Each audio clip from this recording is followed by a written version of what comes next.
Hello everyone, I'm Vaishni Pandya and today I'm going to discuss personal objectives and this is my class 7th. Okay? Last class में हमने social objectives पढ़ा था। Organisational objectives मैंने बहुत अच्छे से detail में आपको समझाया है। अब मैं आज आपको पर्सनल ऑब्जेक्टिव्स समझाऊंगी। ठीक है, तो आगे बढ़ते हैं। इसके साथ ही organizations are made up of people who have different personalities, background, experience and objectives. देखिए, मैंने ये बात आपको लास्ट क्लास में भी समझाई थी कि ऑर्गेनाइजेशनल ऑब्जेक्टिव्स हमारा कुछ और होता है, लेकिन हम अपने पर्सनल ऑब्जेक्टिव्स को अचीव करने के लिए एक ऑर्गेनाइजेशन में आते हैं, उस ऑर्गेनाइजेशन के ऑब्जेक्टिव्स को अचीव करते हैं, उस ऑर्गेनाइजेशन के टारगेट को अचीव करते हैं, जिससे कि हमें हमारे पर्सनल ऑब्जेक्टिव्स, हमें हमारा पर्सनल टारगेट है वो जो है अचीव हो पाए। तो हमारा पर्सनल टारगेट कुछ भी हो सकता है, हमारे पर्सनल रीजंस कुछ भी हो सकते हैं किसी ऑर्गेनाइजेशन को ज्वाइन करने के लिए। मे बी हम एक्सपीरियंस गेन करना चाहते हैं, मे बी हमें अर्निंग की ज़रूरत है, या पार्ट टाइम कर रहे हैं, फुल टाइम कर रहे हैं। ठीक है, तो हमारे ऑब्जेक्टिव्स कुछ भी हो सकते हैं ज्वाइन करने से पहले, लेकिन ज्वाइन करने के बाद हमारे ऑब्जेक्टिव्स वो होते हैं जो ऑर्गेनाइजेशन का ऑब्जेक्टिव होता है, उस टारगेट को हमें अचीव करना होता है। अब यहाँ पे हम सिर्फ और सिर्फ पर्सनल ऑब्जेक्टिव्स के बारे में पढ़ेंगे कि एक पर्सन जो ऑर्गेनाइजेशन ज्वाइन करता है उसके ऑब्जेक्टिव्स क्या होते हैं और उसको एक एम्प्लॉयर को किस तरह से सेटिस्फाई करना होता है। Okay, organisations are made up of people who have different personalities, background, experience and objectives. हम वही बात कर रहे हैं कि एक ऑर्गेनाइजेशन में डिफरेंट तरह के अलग अलग लोग होते, कई तरह के अलग अलग लोग होते हैं जो कि एक ऑर्गेनाइजेशन को ज्वाइन करते हैं, जिनकी पर्सनैलिटी अलग होती है, जिनके फैमिली बैकग्राउंड्स और इकोनॉमिक बैकग्राउंड्स आप कह सकते हैं, या फिर सोशल बैकग्राउंड्स अलग अलग होते हैं, उनके एक्सपीरियंसेस अलग होते हैं, उनके ऑब्जेक्टिव्स अलग होते हैं, लेकिन वो एक ऑर्गेनाइजेशन में फिर एक टारगेट को अचीव करने के लिए काम करते हैं। They all become part of the organisation to satisfy their diverse needs. ठीक है, वो सभी एक ऑर्गेनाइजेशन में वर्क करते हैं, एक टारगेट को अचीव करते हैं अपनी अलग अलग नीड को पूरा करने के लिए। हर इंसान की अलग अलग ज़रूरतें होती हैं उस ऑर्गेनाइजेशन को ज्वाइन करने के लिए। तो जब वो ज्वाइन कर लेते हैं तो उनकी अपनी पर्सनल ऑब्जेक्टिव्स उनके अचीव होते हैं। ठीक है, उसको वो अचीव करने के लिए एक ऑर्गेनाइजेशन को ज्वाइन करते हैं। These vary from financial needs such as competitive salaries and perks, social needs such as peer recognition and higher level of needs such as personal growth and development. ये यहाँ वही बात हो गई, कुछ लोग सैलरी के लिए काम करते हैं, कुछ लोग अपने सोशल, जो अपना एक होता है कि हमें मतलब मान सम्मान नहीं मिल रहा है, मेरी जॉब नहीं है, मेरे को ये मतलब अर्निंग नहीं हो रही है, तो इसलिए मुझे ये जॉब करनी है।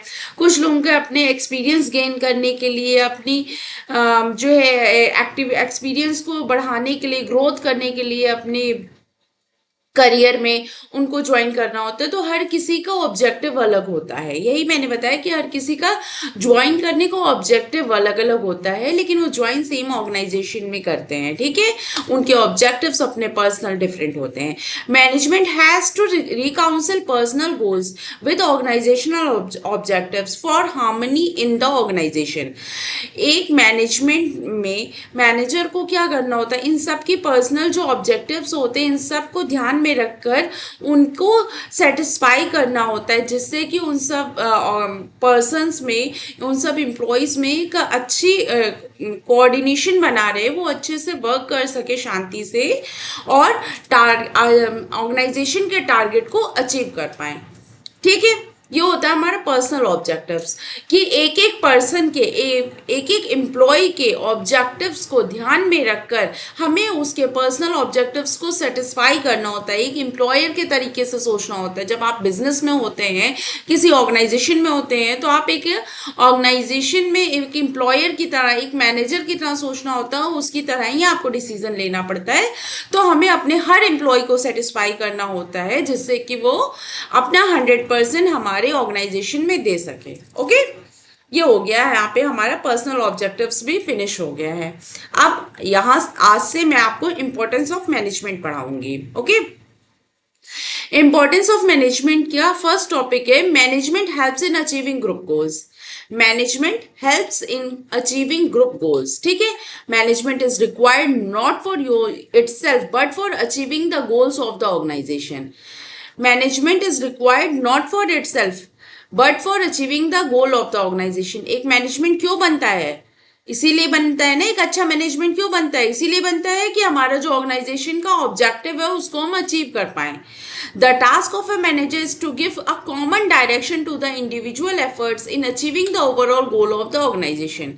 एक मैनेजर का टास्क क्या होता है कि अपने पूरे ग्रुप को एक मतलब कॉमन डायरेक्शन में एक तरीके से समझा सके, एक तरीके से उनका पूरा ग्रुप काम कर सके उनके ऑर्गेनाइजेशन जो का गोल अचीव करने के लिए। ठीक है, एक अपना टास्क में पहले हम बनाते हैं, उस टास्क को अचीव करने के लिए अपने जितने एम्प्लॉयज़ होते हैं उनको एक ग्रुप में रखते हैं, उनको ग्रुप में कमांड करते हैं, उनको ग्रुप में समझाते हैं, उनको ग्रुप में ही रह के उस टारगेट को अचीव करने के लिए आगे बढ़ने को बताते हैं कि क्या क्या स्टेप्स लेंगे हम, किस तरह से अपने टारगेट को ग्रुप में रह के अचीव करना है। ठीक है, management helps in achieving group goals, ये हुआ। Okay,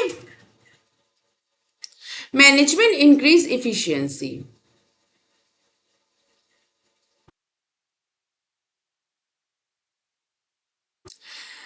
The aim of a manager is to reduce cost and increase productivity through better planning, organizing, directing, staffing and controlling the activities of the organization.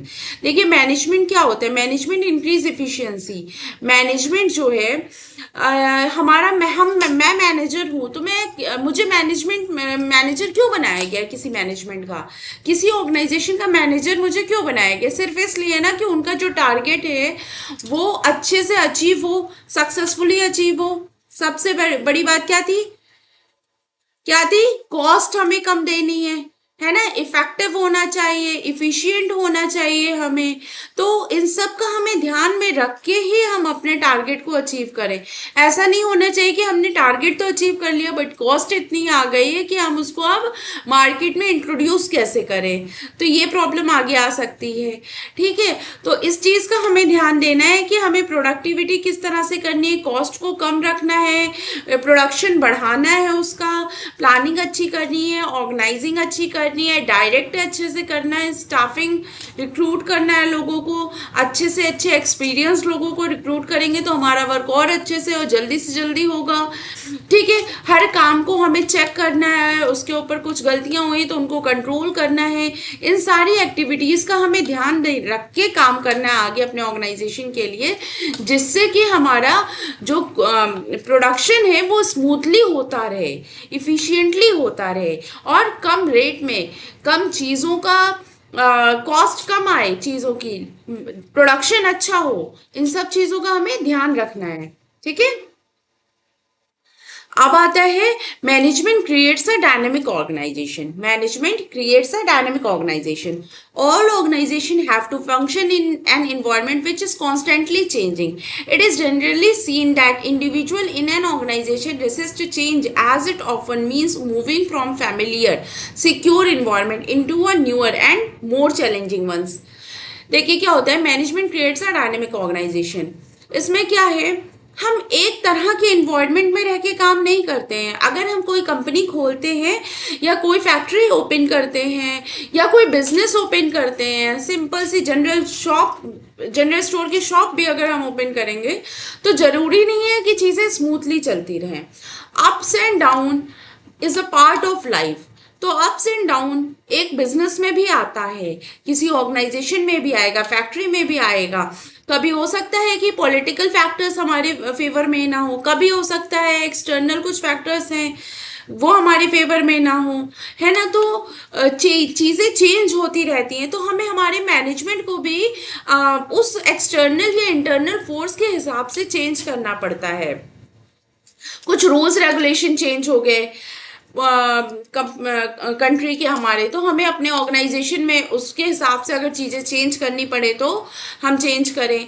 मान लीजिए बारिश हो रही है, हमें production हमारा वहाँ ओपन एरिया में करना था, कुछ हमें कुछ पैकिंग करनी है वो हमारी ओपन एरिया में होने वाली थी, तो कोई भी एक्टिविटी है जो हमें हमारे इंटरनल या एक्सटर्नल फैक्टर्स होते हैं, कुछ हमारे जो प्रोडक्शन को इफेक्ट करते हैं, हमारे ब्रांड नेम को, हमारी कंपनीज को इफेक्ट करते हैं, तो उससे चेंज कर, उससे मतलब डायनेमिक सोचने का, उससे अलग सोचने का, उससे हटके सोचने का हमें ये जज्बा चाहिए होता है। हमें इस तरह से इतना डायनेमिक सोचना पड़ता है, हमें तरह तरह की सोच निकालनी पड़ सकती है। हम ये नहीं सोच सकते कि हमने आज प्लानिंग कर ली तो हमारी अब लाइफ में, हमारे बिजनेस में स्मूथनेस आ गई, अब हमें दोबारा प्लानिंग करने की ज़रूरत नहीं पड़ेगी।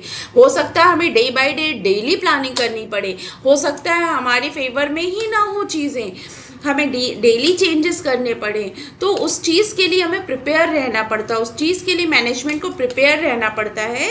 अगर कोई चेंजेस होते हैं तो हम अपने ऑर्गेनाइजेशन में भी चेंजेस लाके अपने प्रोडक्शन को, अपनी कंपनी को बेटर फेस में ला सकें। ठीक है, मैनेजमेंट, हम एक मैनेजर हैं और हम रिजिड होके किसी काम को नहीं कर सकते हैं, उसके लिए हमें फ्लेक्सिबल होना ज़रूरी होता है। Management helps people adopt to these changes so that the organisation able to maintain its competitive edge. आजकल कंपटीशन का टाइम है, अगर हम सरवाइव नहीं कर पाए, अगर हम चेंजेस नहीं ला पाए तो हमारा कॉम्पिटिटर हमसे आगे निकल सकता है। जैसे कि मैंने इससे पहले भी आपको दिखाया था, बताया था कि मैकडी का एग्जाम्पल दिया था, नोकिया का एग्जाम्पल दिया था। मैकडी किस तरह से इंडियन मार्केट में सर्वाइव कर गया और नोकिया किस तरह से मार्केट से बाहर निकल गया। एंड्रॉयड की और कितनी ब्रांड्स आ गई और वो सर्वाइव कर गई। रेडमी है, वन प्लस है ना, ओप्पो, वीवो, पता नहीं कितने कितने ब्रांड्स नेम्स आ गए, लेकिन नोकिया नहीं सरवाइव कर पाया। क्यों? क्योंकि नोकिया ने चेंजेस नहीं करने चाहे टाइम से, नोकिया ने अपने आप को फ्लेक्सिबल नहीं बनाया। तो एक मैनेजमेंट में रह के एक अच्छी ब्रांड नेम अगर आपको बनानी है तो आपको फ्लेक्सिबल होना पड़ेगा, अपने रूल्स रेगुलेशन को चेंज करते रहना पड़ेगा, टाइम के हिसाब से हमें अपडेट होना पड़ेगा, तभी हम एक अच्छा मैनेजमेंट प्रोवाइड कर सकते हैं अपने ऑर्गेनाइजेशन में। ठीक है, नेक्स्ट है हमारा management helps in achieving personal objectives. अब ये मैं आपको नेक्स्ट सेशन में पढ़ाऊंगी, और इसकी कुछ और क्लासेस रह जाती हैं, ये मैं आपको नेक्स्ट सेशन में पढ़ाती हूँ। Okay, thank you.